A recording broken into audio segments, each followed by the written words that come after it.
Practicing the wave. I'm practicing the wave. Are you going to sing me out of Purgatory? I'll run next to you. Beautiful, beautiful, beautiful. Holy moly. Here we are. Thank you. We're getting Purgatory ready because it's I'm short, like the Queen. So, and I want to be sure I have maybe just one because I'm gonna. Is one enough? Is one okay? We'll get out of Purgatory. Not to worry. But hang on. I don't think I need. Is one okay? Is one? Oh, you know what? Let's just do this so I can see them. Okay. Okay, gotcha. Okay, we'll do. I think we're good. I think we're ready to take off, Mario. Ready, Mario. You know, Marion's ready. I only know Ola Jorge. No. Oh, can't take the. This is a Purgatory. Okay. All right. Recordings. I better be careful with what I say. Well, let me just say hello, Toronto. Hello, Toronto. Wow. Thank you for coming.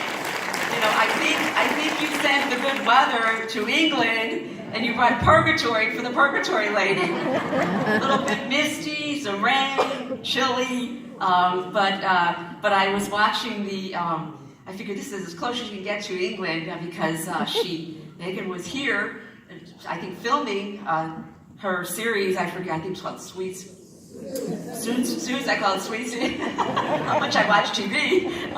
But she met her prince, and the king and the queen were present.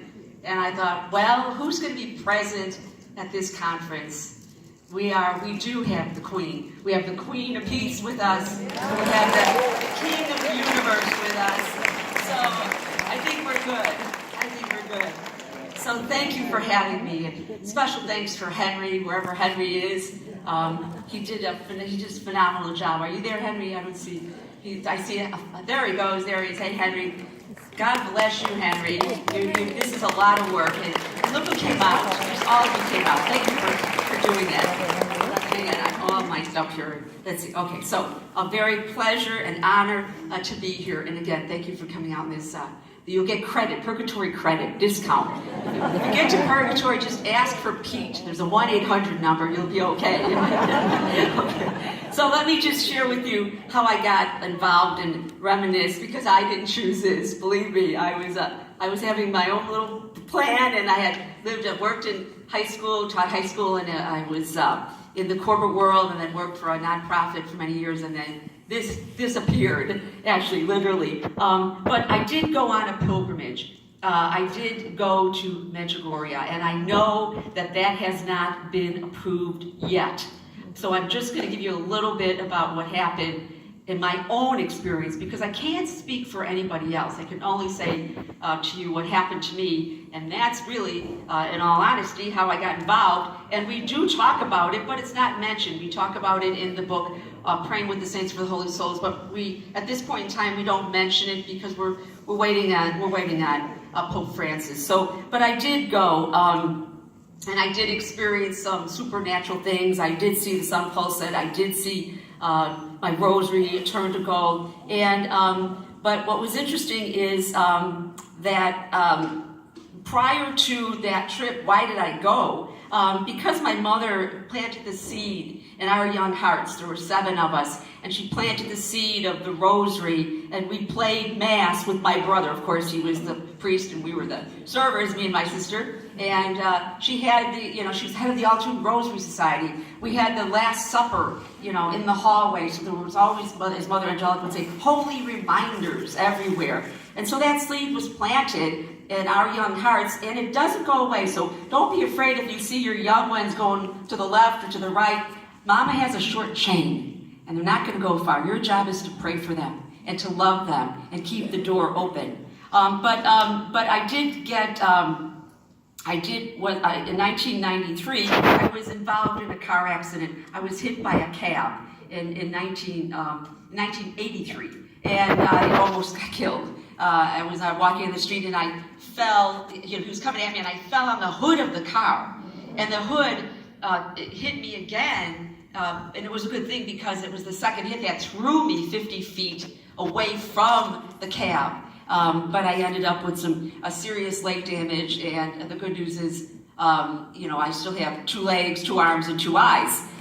So, I really was, I heard about Medjugorje, but I was really going because of the devotion that was planted in our hearts, in the devotion I had to Our Lady. I wasn't going for anything other than because, you have a girlfriend, and the girlfriend's in town, and you go visit the girlfriend. But when I came back home, this permanent damaged leg that I had, visible damage, was a big lump on my leg for 12 years. And I would go periodically to test to make sure there was no blood clotting. When I was in Medjugorje, the doctor said, yes, you can go, because he wouldn't allow me to travel at all because of clotting. And I don't know what made him decide I could travel across the ocean when I couldn't travel to Canada, which is only an hour flight. But somebody was tapping on his shoulder, and he said, go there, but come back and don't climb that mountain. And so I went there, I came back, but I climbed the mountain. I didn't tell him that, though. And when I got home, I found that this visibly damaged leg that was there for 12 years, this lump that he had seen right before I left and told me, walk up and down the aisle, certain things to do, and he was gone. Now, I didn't ask for it. I didn't know why it left me.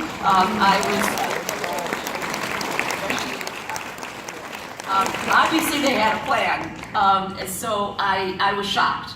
And I went back to him, and he said to me, the doctor said, did you climb that mountain? And I said, well, I think you need to look at my leg first. And he saw that it was gone. And he walked out of the room, came back in, and he said, dear, he wasn't Catholic, he was Lutheran, I believe. He said, dear, it's a miracle. He said, you're blessed. And he walked out again, and I'm just, now what do? He came back in, and my mind was racing, and I was working in the corporate world then, and I thought, I know, put it in writing. So he came back, and I said, can you put this in writing? And he said, well, wait, and he waited 3 years before he would confirm that this was an actual healing and that nothing had come back. And so 3 years later, I went back to Medjugorje, and I delivered the documents to Father Slavko, who was alive at that time, and I'm one of the documented healings of Medjugorje that are on record. So, where did praise God, I'm just glad to be here, glad to be alive. Now, where did Purgatory come in? It beats me because it wasn't on my agenda. Father Slavko had interviewed me when I was there bringing the documents, and this is interesting, these little dates that were coming up. The day I was hit by this cab was August 11th, 1983. And that was the Feast of St. Susanna. I don't know, obviously I have a connection there. And it was also something that I learned on that day, the Feast of St. Clare, who was a patron of communications. And I learned, as I was speaking about Purgatory, I learned on that day, I was in Kentucky giving a talk, and my mom said, hey, check out the relatives are buried there. The great-great-grandmother or great-grandfather are buried in Kentucky. They came from Italy, and some of them landed in Kentucky, some here in Canada. There are Tassones in Canada, and some in Argentina, and some in Chicago. And so I did. I checked it out, but I wasn't able to get to the cemetery. And so I asked the woman who was coordinating the conference, would she mind to stop by the cemetery and send me the papers of those that were buried there. So we have put it together with our family tree. And so she did that. I received the papers, and when I opened them, I think my heart just sunk. I was stunned at what I read. I learned, and my mom never shared this with me, I learned that there was a little girl named Mary. She was my great aunt. Mom never talked about her. Little Mary was 10 years old at the time, and as I'm reading her death certificate, it said that she was injured by a car. She was helping one of the grandmothers or one of the relatives. There was a fire in the car, and she's trying to get her out of the car, and she didn't make it. And it said the day that she died, which was August 11th, 1933. So 50 years to the day, I survived this car accident, and she dies. And it really shook me up. And so I asked the priest, there's something here, what does this mean? because it really rattled me. And he said that sometimes a sacrifice is made in the family for a greater cause, and that my life was spared. And he said I had a mission, and that my mission was this souls in purgatory. And he said, you can keep the mission, or you can, it's not a sin if you say, I'm not going to do this. And I thought, no one's taking my mission away. And so I had already gotten involved with purgatory, and then this happened to me, knowing that this connection with this little Mary on the day that I was injured, she took the hit. And so all this was a gift. All was a gift without asking. And Our Lady has come to approved apparitions. She's come to Lourdes. She's come to Fatima. She's come to Guadalupe. She's Garabandal, and then of course some unapproved apparitions at Medjugorje. But what does she come with? She brings her son. Does she say, I want you to see my son? Yes, but she also says, my son and I have a mission. She always comes with a mission, and the mission is to help her save souls. And she always comes with what? What do you see on her arm? The weapon. The weapon. As I tell my nieces, don't let go of her hand. Don't let go of her hand. It's hard to teach the nieces and the cousins to pray the whole rosary. I teach them to say 3 Hail Marys. I start with 3 Hail Marys since they were little. So by the time they get older, when they run into a jam, the 3 Hail Marys kick in, which has proven to be effective because they're in their 20s now. But I always say, don't let go of her hand. Don't let go of her hand. So she comes with a mission, and she comes with her rosary. She comes with the weapon. And I learned that Purgatory was one of the most powerful devotions of all the great saints. Every major saint has a devotion to Purgatory. In fact, we have them on one of my books, some of them. Blessed Mary of Providence, St. Catherine of Genoa, Padre Pio, Nicholas of Tolentino, Pope St. Gregory the Great, great John Paul, Mother Teresa, all had a devotion to the souls of purgatory. And as I was doing the research, it mentioned the visionaries of Medjugorje had visited purgatory. And again, it's not approved, but what I discovered was what they saw and what the great saints saw in Revelations were the same. And what they saw was this day like today, a very misty, dark, gray, ashen place, terrible to behold, souls that were weeping and moaning, and they were in terrible sufferings. And they said that again, the great saints, they appeared to Faustina and said that, we need you, because for whatever reasons, we've been given the duty, the power, and the privilege to help them. God put in our hands this power, not his. We are the ones, we're their only deliverers. And so Our Lady has said that these people, and the saints have said this, and they have said this to the saints, the souls, that, they're begging for our prayers. And it was, again, filled with this darkness and sadness, and we'll explain what that is. And they were there because of the choices in their life. You don't just end up in heaven. You don't just end up in purgatory. You're making your heaven, hell, or purgatory right here and now. Right here and now. So it's not going to be a surprise where you go, because you're going to understand that from the choices you make in this life. Now, who are these souls? Are they some third party that you can't get your arms around? No. They are our mothers, our fathers, our sisters, our aunts, our grandchildren, our brothers, our nieces, our nephews, our doctors, our lawyers, our dentists. We like dentists. All who have took priests and nuns. They took a special interest in you. Your benefactors, your godparents. They were all part of your life, entwined into your life. They've been entwined in your life for reasons to help them get to heaven, and then to help you when they're there to get you to heaven. And so that's who they are. But what do they suffer? What do they suffer? They suffer one major primary loss, suffering. That's the loss of the sight of God. See, they saw God. And they saw God in all his glory and his beauty and the goodness of God and the lovableness of God. And God, how loves you beyond your wildest dreams. And in the plan, you saw the plan that he had for you, and providence in the plan. And they're unable to be with him because they were left with the remnant of sin. They were left with the attitude or the negativity, the things that you feel in your heart that haven't been healed. That's what you're left with if you don't get through that throughout life. you don't work through that. So they lose the sight of God. And they burn for love of God. They burn interiorly for love of God. It's not this physical fire that we know. It's a spiritual fire for the love of God. And they cry out, God, God, I must be with God. And that's their constant cry because they were with him and they saw him. And there's no rebellion in purgatory. They choose purgatory. They see that they're not prepared. They see that they're not ready. And they turn around and hurl themselves into purgatory. They wouldn't give up 1 second or be in heaven 1 second earlier if they were not totally pure in their heart and in their soul to be with God. Because only pure souls can be with God.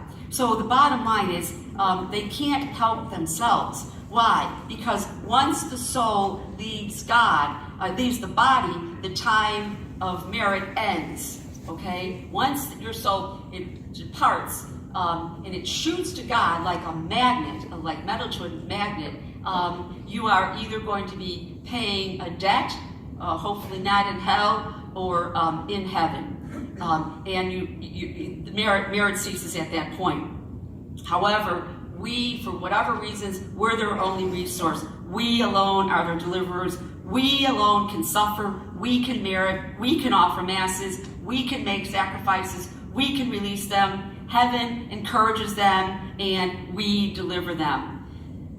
Now, my favorite definition of purgatory was from my niece, and I was her godmother, and I took pride in trying to teach her, the catechism and our faith and our beliefs and our doctrine. And so I told her about purgatory. Now, she didn't live in the area at that time. They live out west, and she was about 10 years old, and I get a call from my mother.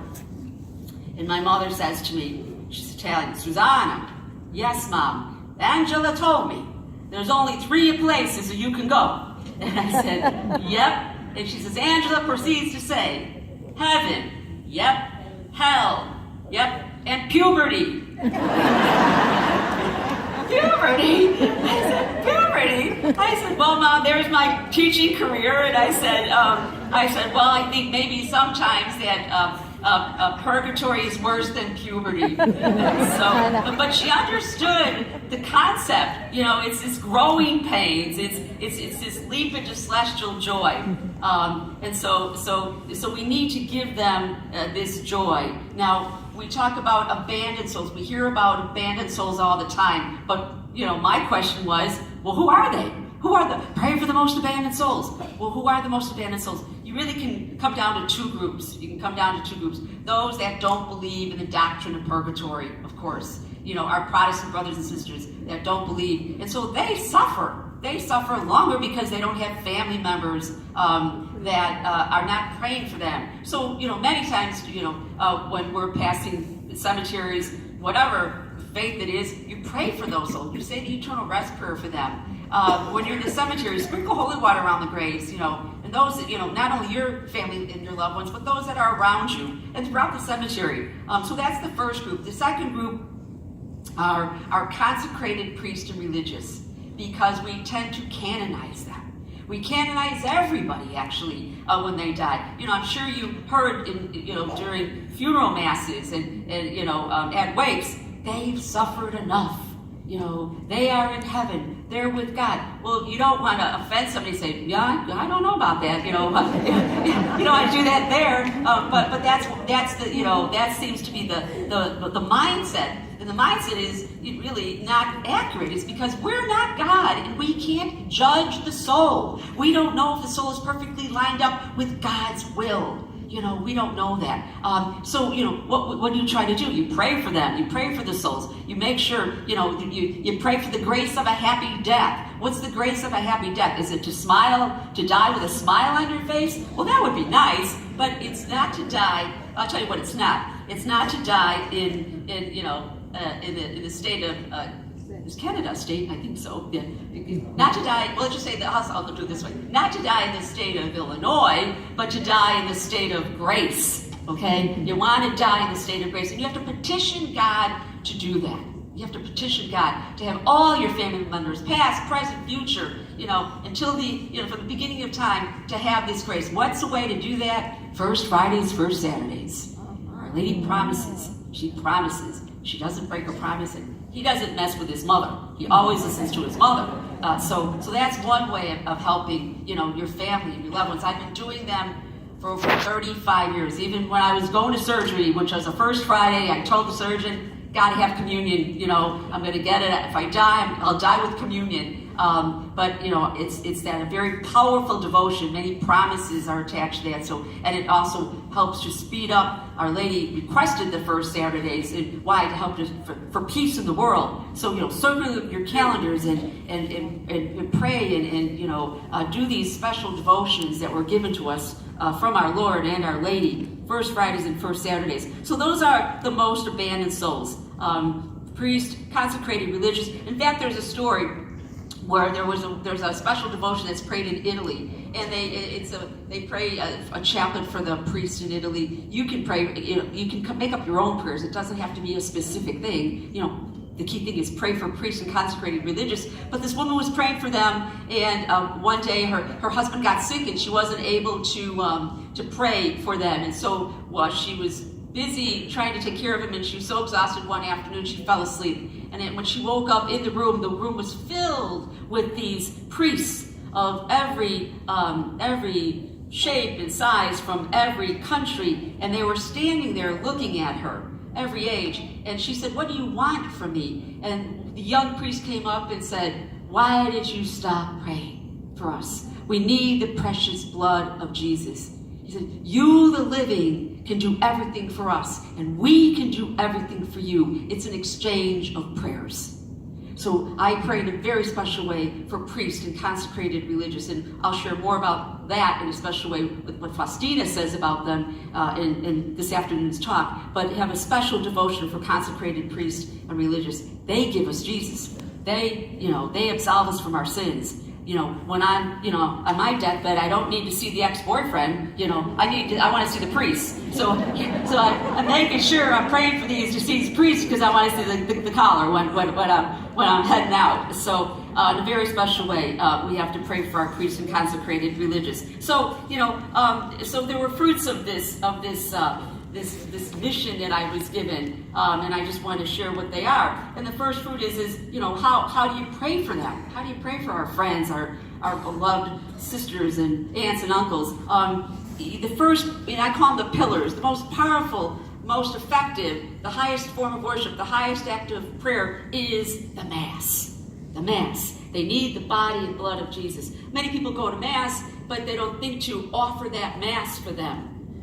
Or for someone, or have an intention, because you can offer your communion and your indulgence for a deceased loved one, all right, and for yourself. So be sure when you go to Mass that you have a special intention. Now, they need the Mass. It's the most powerful prayer on earth. It's the summit of our faith. Now, who do you miss the most? And who do you wish you could have done more for? Who are your enemies? Have a Mass offered for them, because the Mass heals the living and the deceased. And there are special kinds of Masses. We have, in every one of my books, you'll find it in the back of the book, and we talk about it, Gregorian Masses. Put these in your will. I worked for Cardinal George for about 6 years, and I was their development director, and I helped to raise Mass stipends for the missions, for missionary priests, because many priests, our Catholic priests that are in mission countries, don't have a stipend in order to buy bread and wine for the Eucharist. Some people don't hear Mass for a year because he has no stipend. What they give him instead of a stipend are chickens and peas and potatoes from their harvest, because they're so poor. So they rely on us to give them a monetary assistance so they can be able to buy bread and wine for the Eucharist. They could be able to put gas in the Jeep. And they could be able to buy books for seminarians. And what do you get when you buy books for seminarians? You get a priest for 40 years. So support your missions. And what are Gregorian Masses? They're popularized by Pope St. Gregory. Pope St. Gregory was a Benedictine monk. The abbey that he lived in is still there in Rome. And one of the monks, Justus, died. And Pope St. Gregory had one of the commissioned or asked to have 30 not commissioned, but asked to have 30 masses offered for his soul, for Justice's soul. On the 30th mass, Justice appeared to his blood brother, Copiosus. Copiosus was with him at his during his final illness, and Copiosus was a doctor, so he was there when he died. And he appeared to Copiosus on the 30th mass. He told Copiosus that he was released from purgatory after the 30th mass. Now, why 30 masses? Why not 50 or 60? Because Pope St. Gregory was bringing back the tradition from Moses and Aaron and Jacob that mourned for their dead for 30 days. That's where 30 comes in the picture. Now, the $64,000 question is can you be released from purgatory at the 30th Mass? And the answer is no, we can't say that. The church falls short of saying that. What they're trying to say is have masses offered for your deceased loved ones, because it points to the efficacy of the Mass, to the power of the Mass. So Gregorian Masses are extremely powerful. I've been on EWTN over 50 times, and we're at the point now where Father Midge says to me, don't forget to bring up Gregorian Masses. And so we promote the Pious Union of St. Joseph in Grass Lake, Michigan. They're reputable. I know they're getting offered, and they send your family that you're having these masses offered for these beautiful card, and they're reliable. So we promote the Pious Union, and I'm sure there is your missions office here that has that too. Just do your homework and research. Make sure that it's getting done. Go to a place that you're sure of. I'm sure of the Pious Union because they're establishing. We've been working with them for 9 years. I worked with them myself, and they're credible. They're not going somewhere else. So if you stick with them or the propagation of the faith, but you have to be sure that they're going to be said. They're very important. So that's the first fruit of helping the souls of purgatory was masses. Another fruit, how else do we help them? The pillars, I call them, is they need the way of the cross. They need the stations of the cross. And that was when the first baby came out. I call it, my books have names, they're like children, my spiritual children. We came out with the way of the cross for the souls of purgatory. Why? Because, why is it so powerful to have the stations? Because there's an indulgence that are attached to it. To pray in the stations. They're very powerful. And I'm doing all this research on Faustina, I learned in a deeper way how powerful it is to contemplate his wounds and contemplate what he has done for us, and to to remember the dead while we're praying for him, while we're recalling those that have gone before us, while we're reflecting on the reality of purgatory, while we're remembering our Lord's passion and death. So this was the book that I had the great honor of giving John Paul a copy of. Now, again, I was working for Cardinal George, and he was delighted because the Mass stipends increased. And he told me, too, he said, Susan, I have Gregorian Masses in my will. He said, I wish every priest would promote this. And so when I presented this to John Paul, I was kind of taken back. First of all, when you see him, he came through the door. There was a glow. There was something there. There was this grace that filled the room, and everybody stopped talking. And I noticed as he was going from person to person, no one said a word. And I'm standing there thinking, I got to say something to him, And so when he came around, I thought, well, I have to say something. And by the time he got to me, I forgot my name. I've never had that problem before in my whole life. And I had there was this aura around him. There was this grace, and you felt it, and you could cut it with a knife. And I just said who I was, and I said, here, this is, I do this for the souls of purgatory. And he grabbed the book, and he took it. I was so shocked. And he turns to everyone, very good, deep voice, I said, he speaks English. And I thought, oh yeah, he speaks about 37 languages. And so I learned that his first technical Mass was on All Souls Day. I also learned that the true story of this nun. There was a cardinal, a bishop visiting this convent, and at the end of the day, the nun was turning off the lights in the chapel, and instead she heard this noise, this rustling, and she looked down the aisle and she saw this bishop going from station to station on his knees. And she backed off, closed the lights, shared it with the nuns the next morning, what she saw, not knowing that it was going to be St. John Paul the Great, that was praying from station to station. Every Friday he had a great devotion to the Stations of the Cross. The Stations of the Cross are very, very powerful, not only for you, because you gain the indulgence, but for the souls in purgatory. And it's been out since 1999. They've sold like over 100,000 copies. Very popular way to help the Mass and the Stations to relieve and release the souls in purgatory. So that was another fruit. Here's a great quote by St. Leonard of Port Maurice. If a ray of heavenly light could be drawn aside the veil from your eyes, you would see their suffering souls hovering around each station with upraised arms, imploring you, have pity on me, have pity on me, and pity for us. Make the way of the cross for me, your father, your mother, your family, your friends. The way of the cross. I had no idea the power of it. Now, another fruit of this mission, this purgatory mission, is the rosary. You're going to hear about the rosary. Alongside the Mass, the rosary is the most powerful Marian prayer on earth. Our Lady refers to it as the weapon. Padre Pio calls it the weapon. As I said, every apparition, she brings what? The rosary. What did she say in Fatima? Pray the rosary every day to end the war. Pray the rosary for world peace. It's constant. Are we getting the message? Are you teaching the children? Are you passing it down? I love I want to call him Mario Andretti. I love Al's his interaction with his grandchildren. But there's a true story about science and the rosary, and it's very short. It's about this young student that was on a train, and he was next to an older man, and the older man was praying his rosary. And he looked down and he said, "Sir, do you still believe in such outdated things?" And the man said, "Yes, I do, don't you?" And the student laughed and admitted, "I don't believe in such silly things. Take my advice, throw the rosary out the window and learn what science has to say." And the man said, "Science? I don't understand this science. Perhaps you can explain it to me," as his eyes welled up in tears.